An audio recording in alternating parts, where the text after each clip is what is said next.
É sempre bom falar da liberdade, mas é bom que tenhamos presente o que era o passado e o que é hoje. Fazer o balanço entre uma coisa e outra. Por exemplo, nós hoje vemos, por exemplo, nas televisões e nos jornais, o Conselho de Ministros, toda a gente fala com os ministros antes deles entrarem para a reunião, falam depois há um porta-voz que vem dizer o que é que se passou na reunião. Hoje nós estamos, de facto, com a informação toda. Mas antigamente não era assim. Antigamente o CNI mandava uma nota que era obrigatório os jornais publicarem na primeira página e que tinha o título que era Conselho de Ministros. E depois tinham 4 linhas. Sob a presidência do Sr. Professor Dr. Oliveira Salazar, reuniu ontem o Conselho de Ministros com o Sr. Ministro da Educação e das Obras Públicas que trataram de assuntos de interesse para a nação. E estava pronto. Vocês vejam o que é hoje e o que era, estava feito. Portanto, quer dizer, é bom que tenhamos presentes o que era antes e o que é depois. E beneficiamos, pois, do livro que aqui foi, e muito bem apresentado pelo Sr. Professor, é de facto uma obra notável, porque nos dá vários aspectos do que foi a Revolução. Esta revolução que se liga muito à guerra colonial. A guerra colonial foi apenas o despoletar de uma tensão que já vinha de trás, mas o combate, a resistência à ditadura já vinha de trás. Ela começou há dois momentos fundamentais. A carta do Dom António Ferreira Gomes ao Salazar em 1958 e depois a chegada de Humberto Delgado aqui também à cidade do Porto. São 2 momentos que agitam as consciências dos portuenses, especialmente aqui. Há um grupo de democratas, de gente ligada à democracia, que sente que é um momento de agir, de começar a agir. À volta do exílio de Dom António Ferreira Gomes, gera-se um movimento, olhem, era aqui na rua Cândido Reis, ali no alto de um edifício onde estava a emissora nacional, já na altura, era ali que estavam os organismos da Ação Católica, e é ali que se começa a gerar um movimento em torno da figura de Dom António Ferreira Gomes, e é aí que nasce a ala liberal. A ala liberal teve também um papel importante na coisa. E depois do exílio de Dom António Ferreira Gomes, há uma coisa que as pessoas ouvem falar da censura, mas muitas vezes nós ligamos que a censura funcionava só quando se dizia mal do Salazar ou do governo Salazar. Não era assim. A censura era muito utilizada também pelas pessoas afetas ao regime para que não viessem a público notícias que não eram agradáveis. Eram também. Relativamente ao Dom António Ferreira Gomes, havia uma nota da censura que dizia: não pode sair nada que tenha o nome Ferreira Gomes. Bastava isso, Ferreira Gomes. E há um caso de uma senhora que tinha o apelido Ferreira Gomes, não tinha nada a ver com o Dom António. Morreu e a família foi aos jornais para pôr o anúncio. E nos jornais disseram: não pode ser. Mas é um critério do jornal, já está fechado, já não há espaço, porque não podiam dizer porque era. Mas era exatamente por isso. Porque se saísse um nome, olha, deve ser parente do Sr. Bispo que está lá fora. E era não falar disso assim. Inclusivamente morreu uma irmã do Dr. Oliveira Salazar, Dona Maria do Resgate Salazar, que era professora.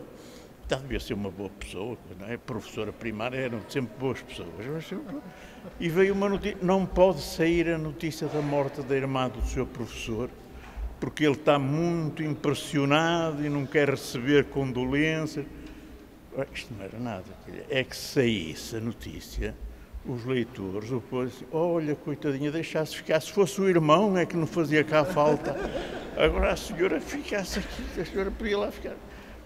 Eram estes critérios fundamentais Portanto, quer dizer, eu estive em 69 no norte de Moçambique como jornalista, fui lá fazer reportagens, era convite do Estado-Maior-General das Forças Armadas, e a intenção era, não fui eu, já tinha ido lá o Diário Popular e o Diário de Notícias e foi depois o Jornal de Notícias. A intenção era provar, por notícias, que eu podia andar em todo o lado, quer dizer que o norte de Moçambique não estava em parte ocupado já pelos guerrilheiros, pelos movimentos de libertação, como diziam, mas e que se podia andar lá. Eu andei, de facto, eu estive em Mocimba do Rovuma, Mocimba da Praia, andei por ali, mas andava de helicóptero. Eu não andava por baixo porque eles não me deixavam andar. Antes disso, eu tinha estado lá em 1965. Integrei um grupo de jornalistas que foram num voo da TAP inaugurar a voo direto de Lisboa à Beira. Como sabem, a partir de certa altura, os países africanos proibiram a TAP de sobrevoar o seu espaço aéreo. Então eles tiveram que arranjar uma maneira de passar pelo mar. Eu fui num avião, um aparelho que era alugado à Sabena, e fui lá. Tive o privilégio de conversar com o Dom Sebastião de Rezende, que era bispo da Beira na altura. E falei muito com ele.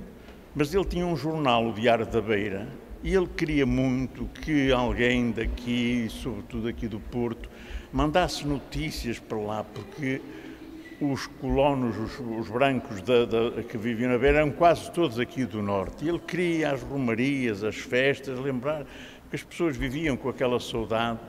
E ele estava a tentar entusiasmar-me a fazer, e eu era um incipiente aprendiz de repórter na altura. Eu estava interessado no Jornal de Notícias, de fazer ali a minha carreira, e pronto, tentei desligar-me daquilo. Eles já tinham aqui um correspondente, que era o Silva Costa, que era, na altura estava nas Novidades, e estava também, e no Diário de Lisboa, e era o correspondente deles. E, portanto, eu estive naquilo. Nesse conjunto de jornalistas ia um colega do jornal A Voz. A Voz era um jornal católico, de origem católico monárquico.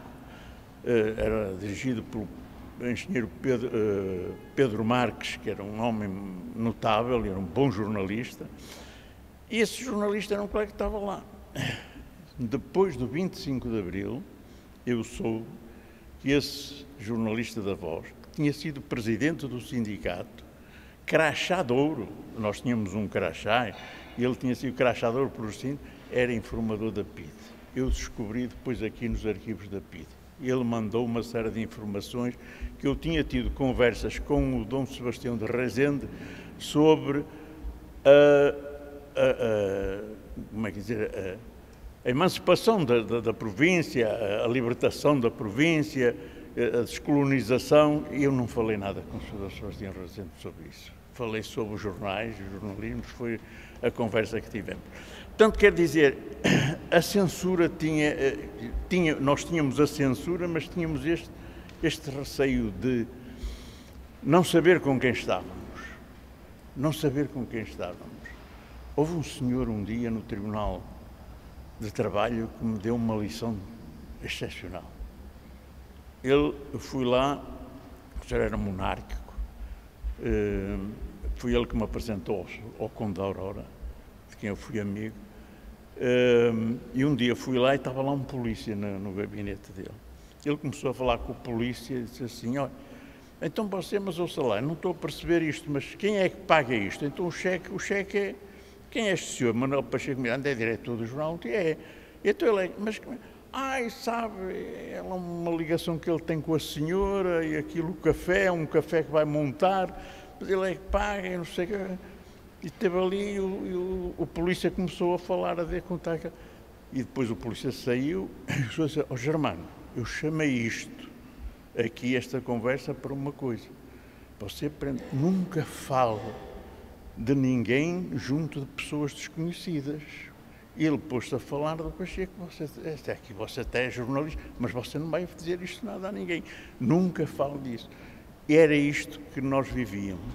Quer dizer, estar num café, numa conversa de amigos, sentava-se um fulano ao lado e nós calávamos porque não sabíamos quem era aquele indivíduo. Assim. Havia cafés interessantes, as tertúlias nos cafés, foram muito importantes aqui também na Resistência, no Guarani, aquilo nos anos 60, 70, aquilo era um café entre o pop e o rock, era assim uma coisa, subiam para cima da mesa para declamar poemas, as pessoas eram inflamadas, e havia um empregado, um velho empregado, que tinha estado na Brasileira e no Guarani e no Rialto, e conhecia os agentes da PIDE, porque havia muitos empregados que também eram informadores da PIDE. Ele conhecia-os e quando via os PIDEs entrar um PIDE, ele chegava à beira do balcão e dizia assim: sai um café e um caladinho. E eu falava: calma-se, está ali, está aí a PIDE. Calma. Portanto, a resistência foi feita assim nestes casos, mas queria referir um pormenor importante, que foi também o papel da Igreja nesta resistência. A voz portucalense foi um elemento muito importante da resistência. Aquele primeiro ano, a voz portucalense, não muda 68, 69? 69. Depois aqui, eu conheci o Rui Osório em Campanhá, ele era coadjutor, parece que lá. E eu fui lá à festa de Campanhá, havia um chefe de redação que um dia chegou lá, era ateu, comunista, chegou lá e disse: pá, eu vim agora de Campanhá. Eu, mas assim, foste à missa? Não, fui lá, ele deve ter ido a um casamento ou um batizado, não foi um enterro, foi há lá uma festa, aquilo parece um minho, parece uma coisa, vai lá ver o que é. Eu andei lá, e de facto aquilo parecia uma festa minhota. E quis falar com o abade, mas ele andava ocupado, não podia, e falei com o coadjutor, que era o Rui Osório, um jovem sacerdote, que falou comigo com uma abertura e disse assim: mas olha lá, mas isto aqui é uma lenda, a senhora foi num andor ao Porto para pedir chuva, não é? Era aquelas procissões ad pluvium, bem a chuva, porque havia aqui uma seca, depois caiu, e ali... E o Rui Osório falou-me uma abertura, o que era a lenda, o que não era a lenda, o que estava, o que era a fé, o que não era a fé, falou-me aquela coisa. Portanto, eu depois encontrei o Rui Osório, anos mais tarde, já ele era chefe da redação da Voz Portucalense, num encontro que se realizou em Buarcos, no Centro Ecuménico de Buarcos, sobre liberdade religiosa, um assunto que está aqui focado no livro. E que foi uma coisa muito importante aquela reunião. Eram nestes pequenos contextos que se realizavam, que se faziam estas resistências, porque depois disso é que vem a tal movimento do Miller Guerra, mais aquele movimento tal liberal que apresenta ao governo uma... Eu conheci lá imensa gente, algumas... igrejas que eu desconhecia, os varrais e assim umas coisas, mas andavam por ali. Foi até curioso, porque os varrais não bebem bebidas alcoólicas, eu também não. Mas depois eu fui almoçar com o Rui Osório e depois estava lá, era um grupo de 3, eles não tinham, sentem-se aqui, e uma rapariga perguntou: tu não bebes vinho porquê? Eu assim, porque, não sei, não me habituei a... és varrai, sou o quê? Varrai. Portanto, que não bebia bebidas alcoólicas. Portanto, a resistência passa por aqui. E a Voz Portucalense foi um momento muito importante. Era perseguida pela censura. E foi aí que o Rui Osório um dia telefonou-me, queria falar comigo e pediu-me se colaborava com ele. Porque, às vezes, à quarta-feira, a censura cortava-lhe 2 páginas, uma página inteira, 2 páginas, e ele tinha assim: eu preciso de alguém com alguma experiência para resolver aqui rapidamente os assuntos. E eu assim: bom, vamos ter que ter matéria guardada, matéria fazia, vamos fazer aqui umas coisas que a censura deixa passar, e vamos fazer isto, vamos ter daqui. E eu E um dia disse-lhe, aquilo era feito ali na Porto Médico, ali à entrada na Praça da Batalha, viemos tomar café ao Aguiador, que ainda existia o café Aguiador, e eu disse, olha, tu estás a ser vigiado pela PIDE, como é que tu sabes? Estão ali aqueles dois fulanos que são da PIDE, que eu conhecia porque eu fazia os tribunais plenários lá embaixo em São João Novo, de maneira que conhecia. De maneira que eles assim, mas eu julgo que estes indivíduos andam para... Pois eles andam, são daqui e eles aparecem às vezes na igreja, vinham aqui, o Rui Osório celebrava aqui nos Carmelitas, eles vinham ouvir as homilias, né? E gravavam, iam para aquelas coisas dos alto-falantes que há aí nas coisas e eles punham ali a gravar as homilias. Portanto, quer dizer, e o jornal foi de facto um dos momentos também de grande resistência à coisa, porque era de facto perseguido pela censura. Foi o jornal que mais vezes foi castigado a obrigar a ir à censura com provas de página. O Expresso também teve esse problema, e todos os jornais tinham esse problema, mas o Expresso teve esse problema. E na provas de página era uma coisa tremenda, porque levavam aquilo à censura, ficavam lá, e eles deixavam ficar aquilo horas intermináveis e não se sabia quando é que aquilo saía, e o jornal precisava de sair, tinha correio, tinha essas coisas, para a distribuição, era muito importante isso. Esse momento foi um momento importante também dentro da Igreja. Aliás, eu devo dizer-lhes uma coisa, quando apareceu a Voz Portucalense, esse velho chefe de redação que falei há bocado, que era um homem extraordinário, um grande jornalista, um homem fora de série, era ateu e era comunista. Depois soubemos mais tarde, ele tinha assim uma coisa esquisita, uma vida esquisita. Depois viemos saber mais tarde que ele era comunista, mas ofereceu-me ali, o primeiro livro que ele me ofereceu foi As Confissões de Santo Agostinho. E eu disse assim, chefe, não estou a perceber. Assim, lê, aprende a utilizar as palavras, vê as palavras, vê as coisas, vê o discurso, vê essas coisas. Passado uns tempos, ofereceu-me o Novo Testamento, uma edição do Padre Matos Fernandes, ali da Nossa Senhora da Conceição. Ofereceu-me o Novo Testamento. Assim, continua a não perceber, chefe. Lê as Epístolas de São Paulo. Aprende, são reportagens. Olha aí um naufrágio, lê aí um naufrágio. Ele lia aquilo, porque ele sabia. Lê aí um naufrágio, lê, é uma reportagem. Lê, aprende a escrever o máximo com o mínimo de palavras. É o que está aí, são as epístolas.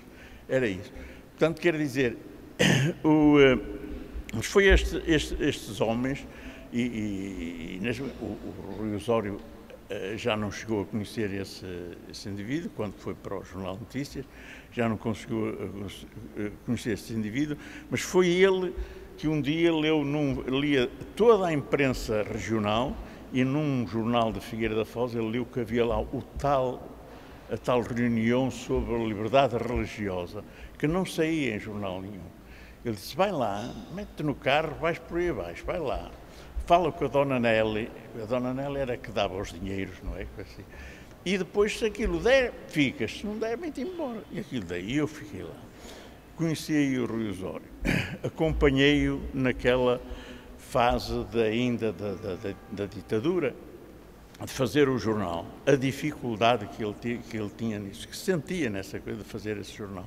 Era muito difícil, mas a resistência manteve-se e deu frutos, deu isto que nós temos agora. Agora, é efetivamente importante que tenhamos presente do que era antes e do que era depois. Eu aparecia muitas vezes nos jornais abaixo-assinados, e eu assinava muitos, punha lá o meu nome, que era protestar contra a carestia da vida, a prisão de algumas personalidades, contra a censura. Eu era chamado à PIDE por causa disso. E eles diziam-me, Sr. Germano, não tem nada de protestar, é normal. Agora, você aparece aqui ao lado destes fulanos, que era o o Oscar Lopes, a Virgínia Moura, o Lebon Vital, que eram declaradamente do Partido Comunista. Nós queremos é saber quais são as suas ligações com estas pessoas. Assim, eu nem os conheço, eu sei. E eles voltavam a dizer assim, olha, Sr. Germano, você, na próxima, se isto continuar, vamos chamá-lo e vamos dizer, traga o seu passaporte. Pois, senhor, bem, o senhor vai embora, mas o passaporte fica cá. Ora, todos os anos, havia um pequeno grupo, 2, 3, ali do jornal, que íamos a Paris, íamos a Londres, nós dizíamos respirar a liberdade. Íamos respirar a liberdade. E tirar o passaporte era impedir que saíssemos daqui.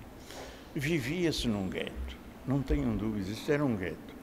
A imigração, se via, eu vi o caso de um vizinho que ficou sem trabalho, era um excelente carpinteiro, ficou sem trabalho, que tinha trabalho lá fora, mas não o deixavam ir. Quer dizer, ele tinha que viver aqui sem trabalho, na miséria, porque estava proibido de sair lá para fora. Mas foram também os imigrantes que ajudaram muito, como na Idade Média, os nossos mercadores.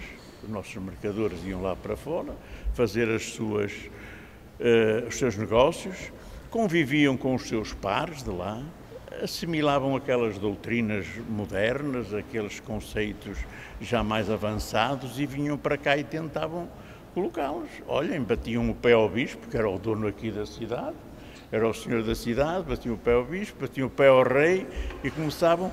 E o nosso liberalismo, este conceito do liberalismo portuense, nasce a partir daí. Ele não nasceu espontaneamente em 1820. É a partir daí que ele vai nascendo e vai criando. Portanto, quer dizer, nós estamos hoje a celebrar a liberdade, temos este privilégio, devemos-lo, na maior parte, aos militares, mas os militares tiveram também em conta este conceito de lutas que houve muito antes. Eu, quando andei lá em 69, eu fui cheio de esperança. Bem, não havia notícias aqui sobre a guerra.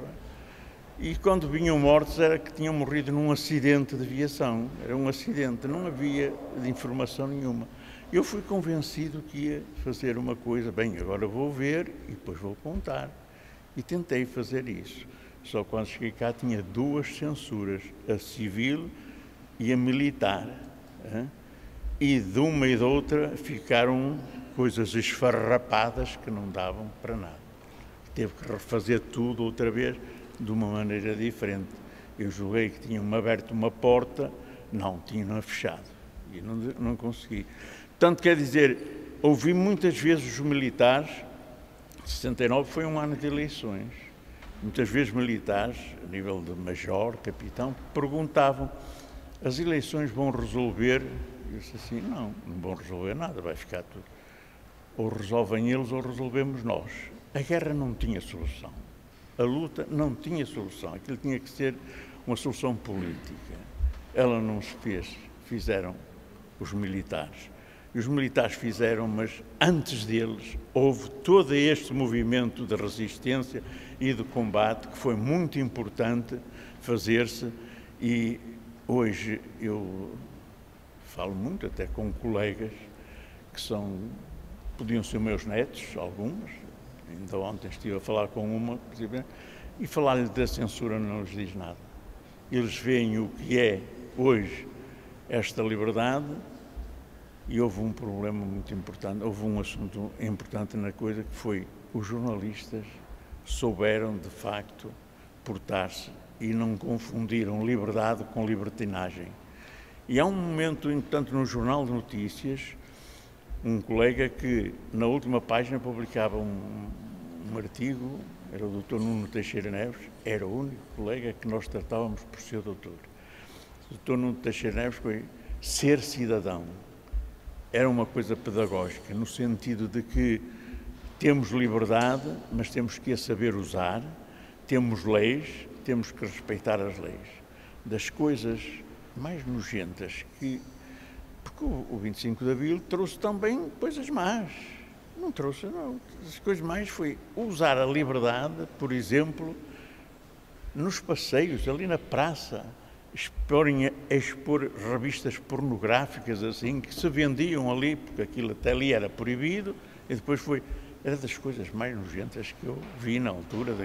Como é que era possível usar a liberdade que tivemos, né, que foi tantas vezes cerceada, para fazer isso? Portanto, quero dizer, é um livro muito, muito interessante. Tem ali um capítulo em que me refere a Joque. Eu fui jocista, como aqui o António Fernandes também. Estive no Congresso de 1950 em Lisboa. Foi um congresso notável. A Joque foi um movimento muito importante. Para mim foi uma escola extraordinária. Aprendi imenso com o Dr. Narciso Rodrigues e com o Padre Manuel Vieira Pinto. Para mim é sempre Padre Manuel Vieira Pinto, que encontrei em 69, exatamente quando fui, que estava em Nampula. Encontrei-me lá com ele. E ele ralhou comigo. Ele ralhou comigo e disse: tu que andas aí a fazer? É que eu tinha ido para Nacala com um funcionário do governo lá de Nampula, que era negro, era um representante ali, mas era um homem culto, um homem interessante, de conversas. E eu fui com ele e em Nacala estava lá as fábricas de cimento do Champalimau, que estavam a fabricar, era dali que saiu o cimento para fazer Cabora Bassa. Estavam ali. E o engenheiro recebeu-me, disse que iria falar e convidou-me: você fica aqui, vem almoçar connosco. Eu disse assim: mas eu tenho aqui o Edmundo. Ele disse assim: não se preocupe com o motorista. Não, o Edmundo anda comigo.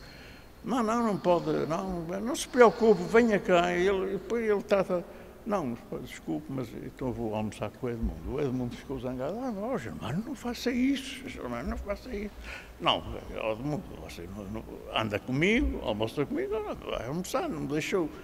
Portanto, e o Padre Manel ralhou comigo: não vê lá o que andas a fazer. Eu assim, então, qual é o problema?